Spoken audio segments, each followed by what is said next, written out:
The echoes of better welfare and increment in wage is also loud in the northern part of Nigeria.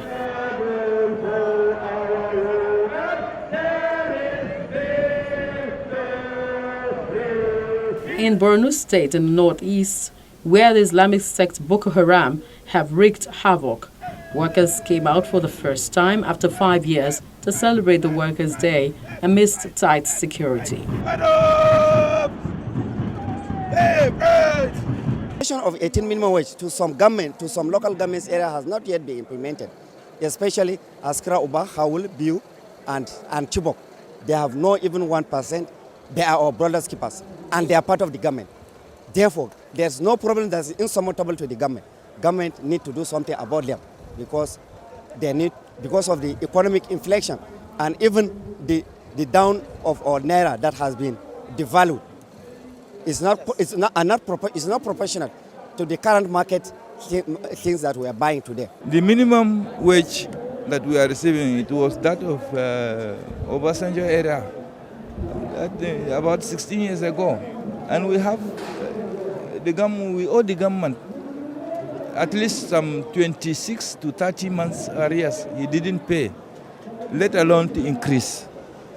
So we are appealing to the government, to police, to see to our problems. A person who is having a member in his house about 5, if he receives 4,400 naira, he can't even measure 10 muddus of grains, let alone any other thing.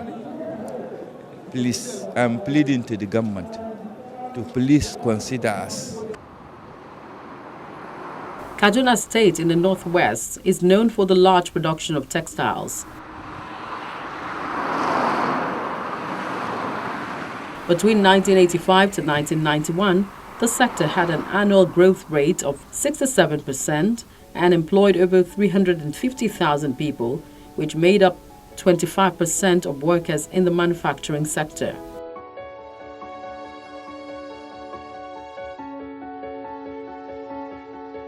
Chief among the textile companies are Kaduna Textile Limited, Arewa Textiles PLC, United Nigerian Textile PLC, Supertex, Nortex Nigerian Limited, and Finetex Nigerian Limited, amongst others.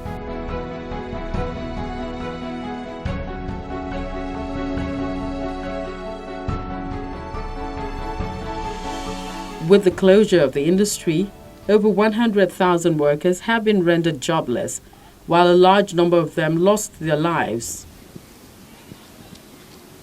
From 180 textile mills, only about 25 is still in operation, running at less than 40% of installed capacity. More than 10,000 workers are here that are working in this company.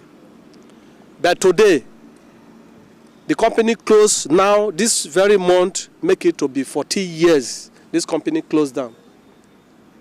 It made a lot of people suffer. A lot of people have died. Today, till tomorrow, government have tried. Many has come to open it, to put it in order for other people to do it, to continue. Even to pay the old workers, there is no way. Many people are suffering today. Industry players blame the change in fortunes of the textile industry on the influx of cheaper textile fabrics from China and India, sold at prices local mills cannot compete with. In addition to this are the problems of power supply and smuggling of relatively cheap textile goods from Asia.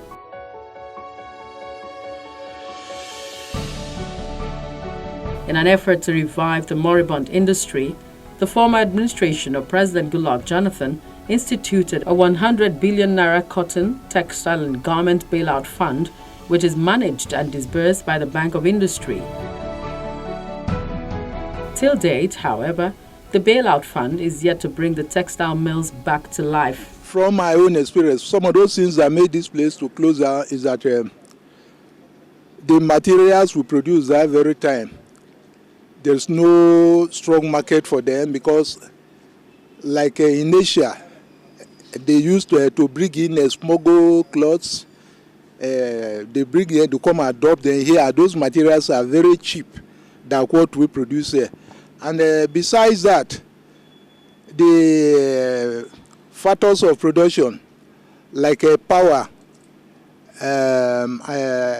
cotton were very expensive. The power was not, all that available.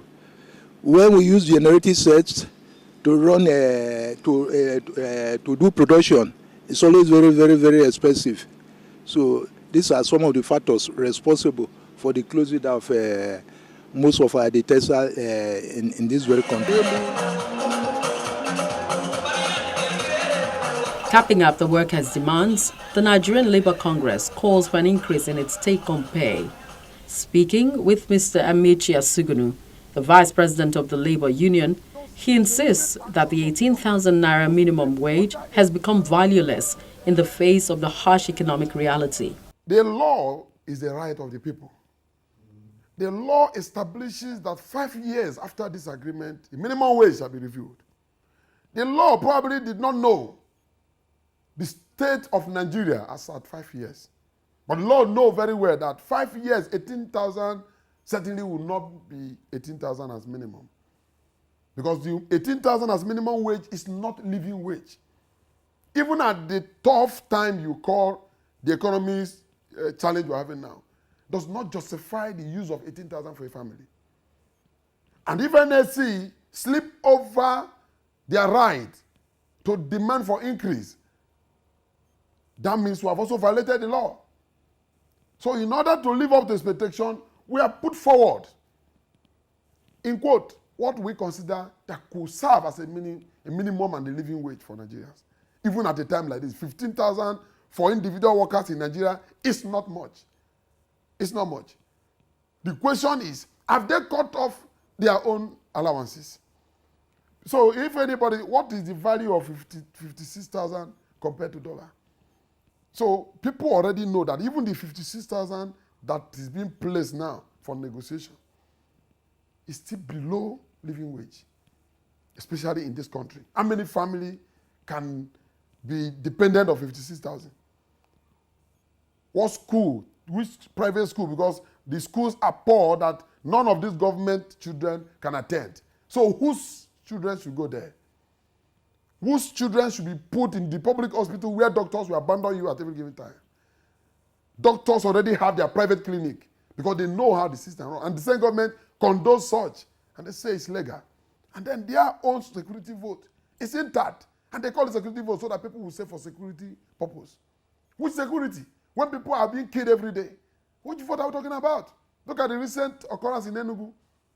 Where is the security vote? These are just deliberate actions of the government to still further exploit the Nigerians.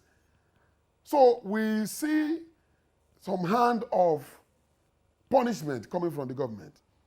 It could be deliberate, it could be ignorant, it could be lack of capacity building on their part. But we believe that it can't continue this way. Government must do the needful to ensure that the working class are secured, the working class are protected. By the time you continue this way, even in the private sector, they will make reference to the 18,000. If you are asking them to pay more because of profit, but the same government even authorized that 18,000 is good for Nigerians. So for me, it's legitimate that workers' salary be reviewed at this point. It's also statutory that will do that even in a hurry. There's been a series of protests and then strikes here and there in some of the sectors in the country. And one of the protests that can be well remembered is the protest against salary debt by some state governors. With the bailout fund, the public is beginning to see NLC as going back to sleep without trying to monitor the implementation of this bailout fund. As we speak, some states are owing workers 4 to 5 months arrears. Yes. The strategy we used earlier to have pushed some governors to comply and probably utilize the bailout fund that was actually meant for the purpose of salary. That strategy also is still in place. A worker who is not being paid cannot be productive. So I agree with you that we need to fight and put more energy. But certainly labor cannot sleep. Labor cannot even afford to sleep at a time like this, because this is a country that the Nigerians, ordinary Nigerians, need labor to push the government to do things right. A country whereby, without pressure from the NSC, government eventually believe that nobody can talk. Salary owed to workers is a violation of Nigerian law, because payment of salary is statutory, and it's obliged that every government will pay salary as at when due. It's just unfortunate that most of the instruments that would have been used against government, those are the ones that have gone to sleep. Public should know that it is now the instrument of government to checkmate their own attitude that they have allowed to sleep. At the inception of this government, the president did promise that there will be 3 million jobs annually. What's your perception of this promise? You cannot be talking about job creation when those in the system have already lost their job, even when they are still there. They are more or less like non-working class. Government should try to revive their strategy, energize their foundation, such that whatever they build can stand. They have talked about diversification so long. It's high time we begin to ask, what angle, what sector have you diversified? If it's agriculture, let's go in now. There is no time, because the more you delay, the more you endanger Nigeria. The China deal with Nigeria, I consider it as temporary. Should anybody survive under the belief that your government is now based on somebody's economy, China is going to determine how successful we'll become. Because exchanging the yuan with naira may not be my problem. But how long will that last?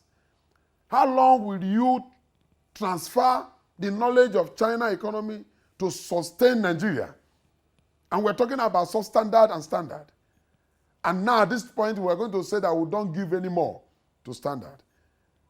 Because if you must believe in standard, then we must be careful with China deal. Because we all know about made in China in this country. It's no longer a joke. So any deal we are also striking with China should also take into consideration standard that we need. A developing country need quality infrastructure. Infrastructure that will last long. Infrastructure that you don't need to come back after 10 years. So that whatever you have achieved is achieved for Nigerians. With the dwindling global oil price, a major backbone for the federal and state finances, the Nigerian workers may yet to have a broad smile on their faces. Perhaps until the country's economic plans are set in motion and the diversification plans heightened.